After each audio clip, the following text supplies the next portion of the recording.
पति ने की पत्नी की बेरहमी से हत्या, आरोपी गिरफ्तार। नमस्कार, स्वागत है आपका केपी न्यूज के ब्रेकिंग में। मैं हूं अश्विनी आपके साथ।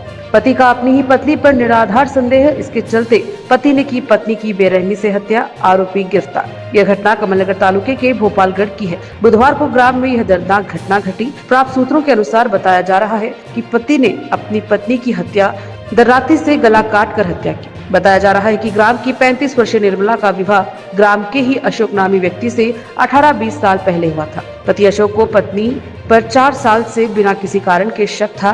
आरोपी अशोक अपनी पत्नी से आए दिन झगड़ा करता था।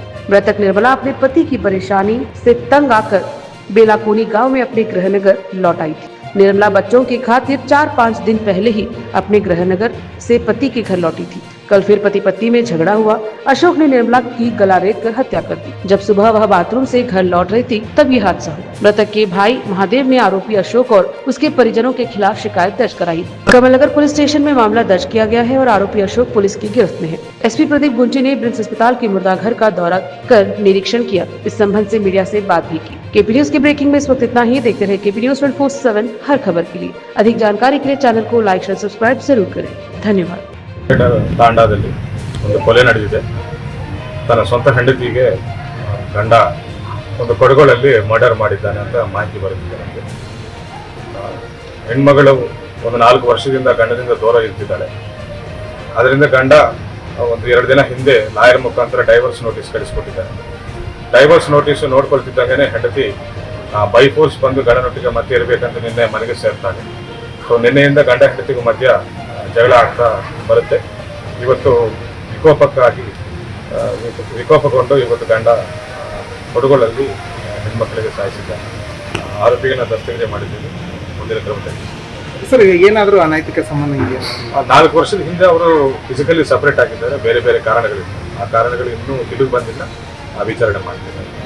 Thank you. ಬಂದು 2 ವರ್ಷ 2 ಸರ್ತಿ 3 ಸರ್ತಿ ಕಳೆದು ಇಟ್ಕೊಳಿಲ್ಲ. ಮತ್ತು ಇದು ಸರ್ತಿ ಬಂದು ಒಯ್ದು ಬಿಟ್ರೆ ತಮ್ಮ ಒಯ್ದು ಬಿಟ್ಮೇಲೆ ಮತ್ತು ಪೊಲೀಸ್ ಸ್ಟೇಷನ್ಗೆ ಹೋದ್ರು. ಹೋಗಿ ಮೇಡಮ್ ಕಂಪ್ಲೇಂಟ್ 10 ಮಂದಿ ಆಗಿ ಹೊಡೆದಾರ ಮಾಡಿದ್ರೆ ಅಂತ ತಂದರು. ನಾವು 10 ಮಂದಿ ಹೋಗಲಿಲ್ಲ. ಅವ್ರು ಗಂಡ ನಮ್ಮ ತಮ್ಮ ಅಂತ ಇಬ್ಬರೇ ಹೋಗ್ಬಿಟ್ಟು ಬಂದು ಅವನಿಗೆ ಹೊಡೆದು ಮಾಡಿದ್ರು. ತಲೆ ಹೊಡೆದ್ರು ಒಂದು ಅಂದ್ರೆ ಏನು ಪೊಲೀಸರು ಆರೋಪಿ ಮಾಡಿ ಇದು ಆಗಿಲ್ಲ. ಮದುವೆ ಎಷ್ಟು ವರ್ಷ ಮದುವೆ ಆಗಿತ್ತು? ಮದುವೆ ಎಷ್ಟು ವರ್ಷದಿಂದ ಆಗಿತ್ತು? 25 ವರ್ಷ ಆಗಿತ್ತು. ಏನು ಜಗಳ ಆಡ್ತಿದ್ರ ಆಗಾಗ? ಹಾಂ, ಹಾಗಾಗಿ ಆಯ್ತಿತ್ತು. ಎದ್ರ ಸಲುವಾಗಿ ಮಾಡ್ತಿದ್ರಿ ಜಗಳ? ಎದ್ರ ಸಲುವಾಗಿ ನಮ್ಗೆ ಗೊತ್ತಾಗಿಲ್ಲ ಸರ್. ನಿಮ್ಮ ಮಗಳು ಏನಾದ್ರೂ ನಿಮ್ಗೆ ಹೇಳಿದ್ರ? ಏನೇ ಇಲ್ಲ ಸರ್, ಸುಮ್ಮನೆ ಕಾಟ ಮಾಡ್ತಾ ಇದ್ರು ಅಂತ ಹೇಳ್ತೀವಿ ಅಷ್ಟೇ. ಈಗ ರೀಸೆಂಟಾಗಿ ಗಂಡನ ಮನೆಗೆ ಇದ್ರೆ ತವ್ರ ಮನೆಗೆ ಇದ್ರಿ? ಈಗ ರೀಸೆಂಟಾಗಿ ಗಂಡನ ಮನೆಗೆ ಅಲ್ಲಿ ಮರ್ಡರ್ ಆಗಿದ್ದು ಗಂಡನ ಮನೆಗೆ. ಅಂದ್ರೆ ಇದಕ್ಕೆ ತವ್ರ ಮನೆಗೆ ಇದ್ರೇನ್ರಿ 2 ವರ್ಷದಿಂದ? ಅಂದ್ರೆ ಗಂಡ ಕೂಡ ಜಗಳಾಡಿ ಬಂದಿದ್ರ? ಅವರೇ ಇದು ಹೊಡ್ಕೊಂಡಿದ್ರು, ಹೊಡೆದು ಮನೆಗೆ ಕಳಿಸಿದ್ರು. ಈಗ ಮತ್ತೆ ಗಂಡನ ಮನೆಗೆ ವಾಪಸ್ ಏನ್ ನೀವ ಎಲ್ಲ ರಾಜಸಂಧಾನ ಮಾಡಿ ಕಳಿಸಿದ್ರೆ? ಅದು ಹುಡುಗಿ ತೋಟಕ್ಕೆ ಈಗ ಅದ್ರ ಕಡೆ ಹೋಗಿದ್ದಕ್ಕೆ ಹೋದ್ಮ್ಯಾಗ ಹಿಂಗ್ ಮಾಡ್ರ? ಎದರಿಂದ ಹೊಡೆದ್ರಿ? ಅದು ಹುಡುಗಿಲಿಕ್ಕ ಮತ್ತೆ ಅದರಿಂದ ಹೊಡೆದ್ರಿ. ಹಾಗೆಲ್ಲ ಅಲ್ಲಿ ಇಲ್ಲಿ ಒಳಗೆ ಹಾಕಿ ಏನಾಗ್ಬೇಕಂತೀರಿ ಈಗ? ಏನು ಅವನಿಗೆ ಫಾಸ್ಟ್ 6 ಆಗ್ಬೇಕು, ಮತ್ತೇನಿಲ್ಲ.